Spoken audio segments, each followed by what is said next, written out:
Channel biology tell. आप सभी का स्वागत है बायोलॉजी टेल यूट्यूब चैनल पे। My name is Neha Singh और आज के इस सेशन में हम डिस्कस करने वाले हैं यूरिन फॉर्मेशन का last step, that is tubular secretion. Last session में हमने डिस्कस किया था सेलेक्टिव रीअब्जॉर्प्शन के बारे में और इस वाले सेशन में हम डिस्कस करेंगे सेलेक्टिव रीअब्जॉर्प्शन के कुछ बचे हुए फंक्शंस और ट्यूबुलर सिक्रेशन के बारे में, है ना। तो इस ट्यूबुलर सिक्रेशन को समझने के लिए मैंने एक टिपिकल नेफ्रॉन का जो है वो स्ट्रक्चर आप सभी को के लिए ड्रॉ किया है। बेटा देखो, जो नेफ्रॉन है ना, बहुत सारे मिलियंस ऑफ नेफ्रॉन्स है। उन नेफ्रॉन्स के चारों तरफ, है ना, कैपिलरीज गई हुई है नेटवर्क के फॉर्म में, है ना। कैपिलरी के आपके नेफ्रॉन के चारों तरफ क्या लिपटा हुआ है? कैपिलरी लिपटा हुआ है और उसी कैपिलरी के हेल्प से क्या हो रहा है? आपका ट्यूबुलर सिक्रेशन हो रहा है या फिर आपका सेलेक्टिव रीअब्जॉर्प्शन हो रहा है। हमने लास्ट सेशन में देखा था, है ना। लास्ट सेशन के भी उसके कुछ वीडियोस आप उठा के देखोगे तो हमने शुरू से डिस्कस किया हुआ है, किडनी का एनाटॉमी डिस्कस किया था, है ना। फिर हमने टिपिकल नेफ्रॉन के अलग अलग पार्ट को डिस्कस किया था, जिसमें फर्स्ट पार्ट जो है आपका मेल्टिडियन कॉर्पसल्स और मेल्टिडियन बॉडी कहला रहा था। फर्स्ट पार्ट नेफ्रॉन का जो कि कप शेप का जो स्ट्रक्चर था उसे कह रहे थे बाउबिन्स का कैप्सूल, जहां पे मैंने BC लिखा है। और इसी कप शेप के स्ट्रक्चर्स में कैपिलरी की गुच्छा, जिसे टफ ऑफ कैपिलरीज बोलते हैं, वो प्रेजेंट होता है। बिल्कुल वैसे समझना है कि एक कप ले लिए, उस कप में क्या कर दिए? मैगी डाल दिए। वो जो मैगी है वो मैगी क्या है आपको पता भी नहीं चलेगा। मैगी एक दूसरे से लिपटी होती है, तो जो मैगी कप में डला हुआ है वो मैगी क्या है? ग्लोमेरुलस। और जो कप है यानी कप शेप का जो स्ट्रक्चर है जो मैगी को होल्ड करके रखता है वो क्या है? बाउबिन्स का कैप्सूल। जो ग्लोमेरुलस था ना, उसके दो आर्टरियोल थे, हमने ये भी डिस्कस किया था। पहला एफरेंट आर्टरियोल, वैसा आर्टरियोल, है ना, जो कि डायरेक्टली ब्लड को कहां से लेके आ रहा है? हार्ट से लेके आ रहा है। वैसा ब्लड को हार्ट से लेके आ रहा है जो कि इम्प्योर ब्लड है, जिसमें क्या है? इम्प्योरिटीज प्रेजेंट है। और उसी इम्प्योरिटी को फ्री करने के लिए किडनी के नेफ्रॉन्स में फिल्ट्रेशन होगा, जहां पे ब्लड जो है इम्प्योर से प्योर होगा और वो प्योर ब्लड कौन लेके जाता है? वो प्योर ब्लड जो लेके जा रहा है दूसरा आर्टरियोल, जिसे कहते हैं इफरेंट आर्टरियोल। ठीक है, ये क्या कहते हैं? इफरेंट आर्टरियोल कहलाता है। क्या कहलाएगा आपका? इफरेंट आर्टरियोल। यहाँ पे लिख दे रही हूँ, स्पेस नहीं था तो मैंने यहाँ पे लिखा नहीं। चलो, इफरेंट आर्टरियोल। अब ये देखो, जो एफरेंट आर्टरियोल है वो हार्ट से आगे चलकर जो हार्ट की जो सबसे लार्जेस्ट, है ना, आर्टरी, जिसे एरोटा कहते हैं, है ना, उस वाले से इसकी उत्पत्ति हो रही है। एफरेंट आर्टरियोल कहाँ से निकल रहा है? तो हार्ट से ब्लड लेके लार्जेस्ट आर्टरियोल, जिसे एरोटा कह रहे हैं, उससे निकलकर ये रीनल आर्टरी में इंटर कर रहा है। रीनल आर्टरी वैसी आर्टरी जो किडनी में इंटर करती है और प्योर इम्प्योर ब्लड को हार्ट से कैरी करती है। जहां भी रीनल लग गया, you have to understand and you have to, आपको समझ जाना चाहिए कि ये वैसी आर्टरी की बात हो रही है जो आर्टरी आपका किडनी में इंटर करता है। और फर्दर जब इस रीनल आर्टरी के अंदर ब्रांचिंग हो जाती है तो वो बन जाता है आपका एफरेंट आर्टरियोल। तो देखो, जो एफरेंट आर्टरियोल है वो उसका डायरेक्ट कनेक्शन कहाँ से है? डायरेक्ट नहीं, लेकिन सारे आपका ये रीनल आर्टरी एरोटा के लिए डायरेक्ट, तो बेसिकली कह सकते हैं कि हार्ट से ही ये ब्लड को लेके आ रही है। तो देखो, हार्ट से ब्लड को लेके आ रही है तो हार्ट के अंदर क्या होता है? प्रेशर्स में ब्लड फ्लो हो रहा होता है ना। तो ये जो ब्लड लेके आएगी, है ना, एफरेंट आर्टरियोल नेफ्रॉन के अंदर, ग्लोमेरुलस के अंदर, वो प्रेशर के साथ आएगा, झटके के साथ ब्लड आएगा और ये ग्लोमेरुलस के अंदर ब्लड फिल्टर बढ़ता चला जाएगा, फील होता चला जाएगा। ठीक है, इतनी बात समझ में आ गई। और यही एफरेंट आर्टरियोल देखो नेफ्रॉन के चारों तरफ क्या है आपका फैला होता है ना।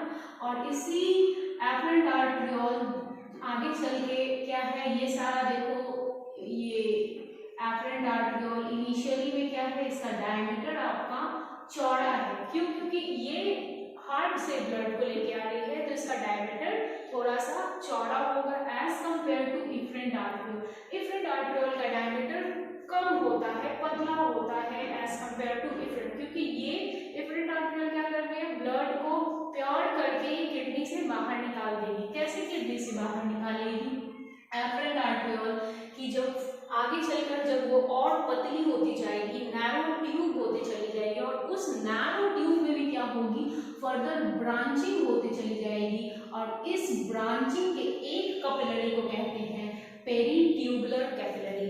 और जब ये पेरीट्यूबुलर कैपिलरी ऐसे नेटवर्क का फॉर्म करे यानी कि ब्रांच में डिवाइड हो जाए, तो ये इंटायर पेरीट्यूबुलर कैपिलरी के नेटवर्क को क्या कह देते हैं, इसको पूरा नेटवर्क कहते हैं, पेरीट्यूबुलर कैपिलरी का नेटवर्क। और जब ये नेटवर्क जो है किसके यानी आगे चल के किस वाले सेगमेंट में, किस वाले रीजन में ओपन हो रहा है, तो आगे चल के ये रीनल वेन में ओपन हो जाता है। रीनल वेन यानी कि वैसा वेन जो कि किडनी को लीव करती है। जब क्वेश्चन आए कि किडनी में इंटर कौन कर रहा है, तो रीनल आर्टरी इंटर कर रही है, और ये आगे चल के जो फर्दर ब्रांचिंग कर रही है यानी afferent arteriole. Afferent arteriole renal artery के हेल्प से क्या कर रही है, ये आपका किडनी में एंटर कर रही है। और इफरेंट आर्टरियोल आगे चल के रीनल वेन का फॉर्मेशन कर रहा है, और ये किडनी को एग्जिट कर रहा है, लीव कर रहा है विद प्योर ब्लड। और ये रीनल वेन आगे चल के इंफीरियर वेना कावा में ओपन हो जाता है। तो इतनी बात समझ में आ गई एफरेंट और इफरेंट का कॉन्सेप्ट, है ना, कैसे ये ब्लड को लेके आ रही है और ये कैसे ब्लड को आपका रीनल वेन से किडनी से बाहर निकल रही है और फिर इंफीरियर वेना कावा में ये ओपन हो जा रही है। ठीक है, इतनी बात समझ में आ गई। हमने पढ़ा था पहला वाला पार्ट मैग्नेटिक बॉडी देख लिया। अब जो है दूसरा रीनल टिब्यूल, जो कि वो भी हमने डिस्कस किया था, जिसमें पीसीटी था, डीसीटी था, लूप ऑफ हेनले था और कलेक्टिंग डक्ट था। इन सारे जगहों पे हमने इनकी स्पेशल एनाटॉमी पढ़ी है, फंक्शंस पढ़ी है ना। तो पीसीटी का हमने पढ़ा था कि पीसीटी जो है आगे की तरफ घूमी हुई नली, जिसमें सबसे ज्यादा क्या है आपका रीअब्जॉर्प्शन होता है। कितना रीअब्जॉर्प्शन होता है? सबस्ट्रेट नहीं फिल्ट्रेट का, है ना।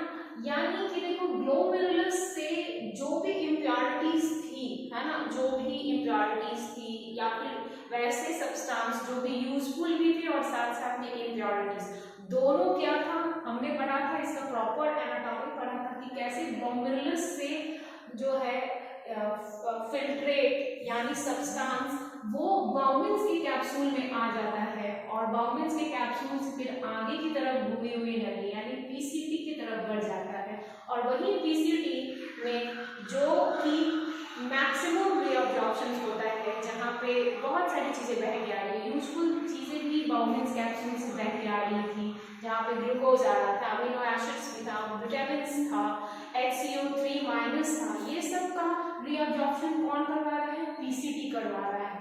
अब जब ये वाले सेक्शन से पीसीटी से आगे बढ़ जाता है तो वो पहुंच जाता है लूप ऑफ हेनले में, जहाँ पे लूप ऑफ हेनले के दो हिस्से थे, एक डिसेंडिंग लूप ऑफ हेनले, यहाँ पे ये डिसेंडिंग लूप ऑफ हेनले और दूसरा असेंडिंग लूप ऑफ हेनले। तो डिसेंडिंग लूप ऑफ हेनले जिसमें आपका H2O की परमिएबिलिटी थी, यानी कि H2O का क्या हो रहा था? रीअब्जॉर्प्शन हो रहा था। तो एक क्वेश्चन मेरा है कि आखिरकार ये सारे जो सब्सटेंस जो हैं, ये पीसीटी हो या लूप ऑफ हेनले हो, है ना, डीसीटी हो, सारे जितने भी सब्सटेंस हैं यूजफुल सब्सटेंस, उनका रीअब्जॉर्प्शन हो के कहाँ जा रहा है? तो ये जो कैपिलरी जो चारों तरफ फैली हुई है, इन्हीं कैपिलरी के अंदर क्या हो रहा है? रीअब्जॉर्ब कर लिया जा रहा है। ब्लड वेसल्स क्या कर रही है? ये सारे यूजफुल सब्सटेंस को ब्लड कैपिलरी क्या कर रही है? रीअब्जॉर्ब कर दे रही है ना।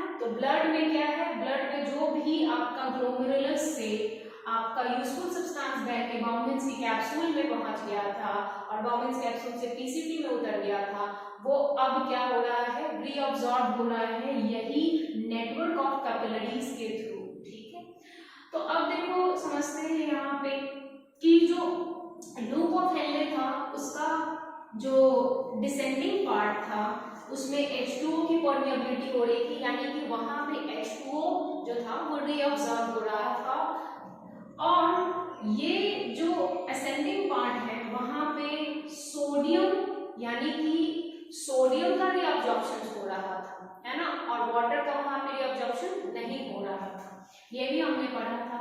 फिर डीसीटी वाले में भी क्या हो रहा था, रीअब्सॉर्प्शन हो रहा था, जहां पे वाटर का रीअब्सॉर्प्शन हो रहा था, सोडियम का रीअब्सॉर्प्शन हो रहा था। डीसीटी जो कि आगे की पीछे की तरफ घूमी हुई नली थी उसमें रीअब्सॉर्प्शन कैसे हो रहा था, जो किडनी के टॉप पे जो एक ग्लैंड प्रेजेंट था जिसे कहते थे एड्रिनल ग्लैंड, वहीं से दो हार्मोन सीक्रेट हो रहे थे, और ये डीसीटी वाले रीजन पे इस हार्मोन का इफेक्ट आ रहा था और उसके हेल्प से क्या हो रहा था, चाहे सोडियम हो या फिर वाटर का रीअब्सॉर्प्शन हो रहा था, पॉसिबल हो पा रहा था। तो सोडियम के रीअब्सॉर्प्शन के लिए जो हार्मोन सीक्रेट हो रहा था उस हार्मोन को कहते हैं एल्डोस्टेरोन। एल्डोस्टेरोन हार्मोन क्या कर रही थी कि सोडियम के रीअब्सॉर्प्शन के लिए डीसीटी वाले रीजन में रिस्पॉन्सिबल थी, और दूसरा जो था वो आपका था एडीएच, एंटी डायबिटिक हार्मोन, जिसे वैसोप्रेसिन भी कहते हैं। तो ये हार्मोन क्या कर रहा था, डीसीटी में वाटर का रीअब्सॉर्प्शन करवा रहा था। ठीक है, तो डीसीटी में क्या है, दो हार्मोन की हेल्प से क्या हो रहा है, आपका सोडियम का और वाटर का रीअब्सॉर्प्शन हो रहा है। अब ये डीसीटी आगे चल के खुल जाती है कलेक्टिंग डक्ट में। कलेक्टिंग डक्ट जहां पे वाटर का रीअब्सॉर्प्शन हो रहा है और विटामिन का रीअब्सॉर्प्शन हो रहा है, विटामिन के का रीअब्सॉर्प्शन हो रहा है। चूंकि ये देखो ये डीसीटी और कलेक्टिंग डक्ट एक साथ में पेरिफेरल है, तो यहाँ पे जो हार्मोन जो इफेक्ट लाएगी, चाहे एल्डोस्टेरोन हो या फिर एडीएच हो, तो यानी डीसीटी कलेक्टिंग डक्ट वाले रीजन में भी इसका प्रभाव थोड़ा रहेगा, और उसी एडीएच के हेल्प से क्या हो रहा था, कलेक्टिंग डक्ट में भी वाटर का रीअब्सॉर्प्शन हो रहा था, है ना। तो इतनी बात समझ में आ गई कि कैसे कैसे डीसीटी में, पीसीटी में, लूप ऑफ हेनले में और कलेक्टिंग डक्ट में रीअब्सॉर्प्शन हो रहा है। और फाइनली यहाँ पे कंसंट्रेटेड यूरिन जो है, यूरिन का वॉल्यूम जो है वो पार्शियली रूप में यहाँ पे आ जाता है, और फिर यहाँ पे सारे कलेक्टिंग डक्ट एक साथ जिस आपका जंक्शन पे खुल रहे होते हैं, जिस आपका ओपनिंग पे खुल रहे होते हैं, उसे कहते हैं डक्ट ऑफ बेलिनी। फिर डक्ट ऑफ बेलिनी से रीनल पेल्विस, फिर रेनल पेल्विस से यूरेटर, और यूरेटर से फिर यूरेथ्रा, और यूरेथ्रा से बाहर यूरिन को निकाल दिया जाता है। यानी यूरिन जो है अब वो बन चुका है कलेक्टिंग डक्ट में, अब यूरिन बन के तैयार है, और डक्ट ऑफ बेलिनी के हेल्प, डक्ट ऑफ बेलिनी का पाथवे फॉलो करके फिर रीनल पेल्विस होते यूरेटर के थ्रू उसको बाहर निकाल दिया जाएगा। ठीक है, इतनी बात समझ में आ गई। मैंने ये डिस्कस किया है कि देखो ये जो कलर्ड पार्ट है वो क्या है, ये कलर्ड पार्ट जो मैंने बनाया है ये टिपिकल नेफ्रॉन के चारों तरफ, ये कलर्ड पार्ट क्या है, ये ब्लड की कैपिलरी है, ब्लड वेसल्स, और जिसी के हेल्प से क्या हो रहा है, जितने भी सिलेक्टिव रीअब्सॉर्प्शन हुए, चाहे सोडियम का हो, चाहे वाटर का हो, विटामिन का हो, है ना, ये सारा ये ब्लड कैपिलरी क्या कर रही है, रीअब्सॉर्ब कर रही है। अब ये सोचने वाली बात है कि बहुत सारी जितने भी यूजफुल सब्सटेंस थे, सोडियम का रीअब्सॉर्प्शन हमारे पीसीटी में हुआ, फिर डीसीटी में भी हो रहा है, तो इतना ज्यादा सोडियम जो है आपके ब्लड वेसल्स में चला गया, तो ब्लड का क्या होगा, ब्लड का जो एसिड बेस का जो बैलेंस है उसको मेंटेन करने के लिए क्या करेगी, अब ब्लड क्या करेगी, ये जो रीनल टिब्यूल है, रीनल टिब्यूल जिसमें पीसीटी डीसीटी कलेक्टिंग डक्ट आ रहा है, उसमें ये क्या करेगी कि H+ आयन और K+ आयन को सीक्रेट कर देगी। H+ आयन और K+ आयन को क्यों सीक्रेट कर रही है, ताकि ब्लड का जो मीडियम है एसिड बेस का, है ना, वो बना रहे, ब्लड का पीएच जो है वो ज्यादा क्या हो, एसिडिक ना हो, ज्यादा बेसिक ना हो, ब्लड का जो पीएच होता है 7.4 है ना, ये आपका बना रहे, ये मेंटेन रहे, इसीलिए H plus ion K plus ion को ये सीक्रेट कर देती है। ये यहाँ से कहाँ से ब्लड का जो कैपिलरी जो चारों तरफ लिपटी हुई है वहां से ये सीक्रेट करके कहाँ भेज देती है, रीनल टिब्यूल में भेज देती है ना। तो रीनल टिब्यूल में क्या हो रहा है, H प्लस आयन और K प्लस आयन का सीक्रेशन हो रहा है। और देखो अमोनिया आयंस है ना, क्रेटिनिन जो कि वेस्ट प्रोडक्ट के तौर पे होता है, वो सारा आपका फिल्ट्रेट बनकर आपका कलेक्टिंग डक्ट में क्या है, कंसंट्रेटेड हो जाता है। चाहे उसमें यूरिन में आपका, चाहे जो भी ड्रग्स हम लेते हैं, खाते हैं, दवा खाते हैं, ये सब फिल्टर होकर आपका कहाँ चला जाता है, ब्लड उसको वापस रीनल टिब्यूल में भेज देती है कि ये सारा जो ड्रग्स जो कि यूजफुल था हमारे बॉडी के लिए, जो हमने खाया, जो भी हमें प्रॉब्लम थी, दिक्कत थी, अब उससे यूजफुल सब्सटेंस तो ले लिया, हमारे बॉडी की रिकवरी तो हो गई, जैसे हमें घाव हो गया, कुछ भी हुआ, लेकिन अब जो यूजफुल नहीं है हमारी बॉडी के लिए, उसको क्या करेगा, ब्लड कैपिलरी से फिर भेज देगा रीनल टिब्यूल में, और रीनल टिब्यूल के होते होते ये कलेक्टिंग डक्ट जहाँ पे कंसंट्रेटेड यूरिन का फॉर्मेशन हो रहा है, वहां पे उस यूरिन में क्या क्या प्रेजेंट होगा, अमोनिया होगा, क्रेटिनिन प्रेजेंट होगा, वेस्ट प्रोडक्ट के तौर पे, नाइट्रोजनस वेस्ट के तौर पे, और ये सारा क्या करेगी, इस तरीके से यूरिन बनाएगी, कंसंट्रेटेड यूरिन बनाएगी और बॉडी को बाहर, बॉडी से बाहर रिलीज किया जाएगा। तो ट्यूबुलर सिक्रेशन क्यों करवाया जाता है, ट्यूबुलर सिक्रेशन इसीलिए करवाया जाता है ताकि हमारे जो किडनी में एसिड बेस जो है, एसिड बेस का जो बैलेंस है वो बना रहे और इलेक्ट्रोलाइट बैलेंस बना रहे, चाहे वो किडनी का हो या फिर ब्लड का पीएच की बात हो, ब्लड का पीएच भी मेंटेन रहे। अगर ब्लड में बहुत ज्यादा सोडियम सोडियम सोडियम का रीअब्जॉर्प्शन होगा तो ब्लड क्या हो जाएगा, एसिडिक हो जाएगा, और ब्लड को ज्यादा एसिडिक करना नहीं है, इसीलिए वो क्या करती है, पोटेशियम आयन और H प्लस आयन को क्या करती है, वापस से रीनल टिब्यूल में भेज दिया, that is called tubular secretion.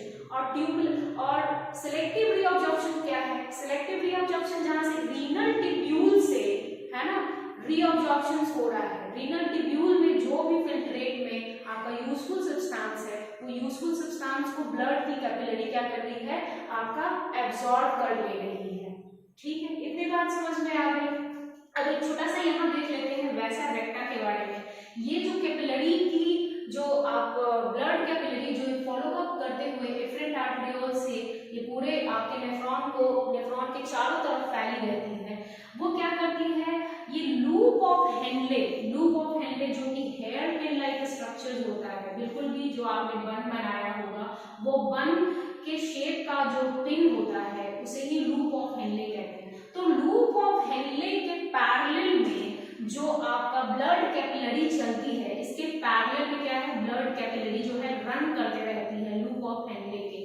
तो वो लूप ऑफ हेनले जिसके पैरेलल में जो कैपिलरी रन करे उसे कहते हैं वैसा रेक्टा, है ना, वैसा रेक्टा।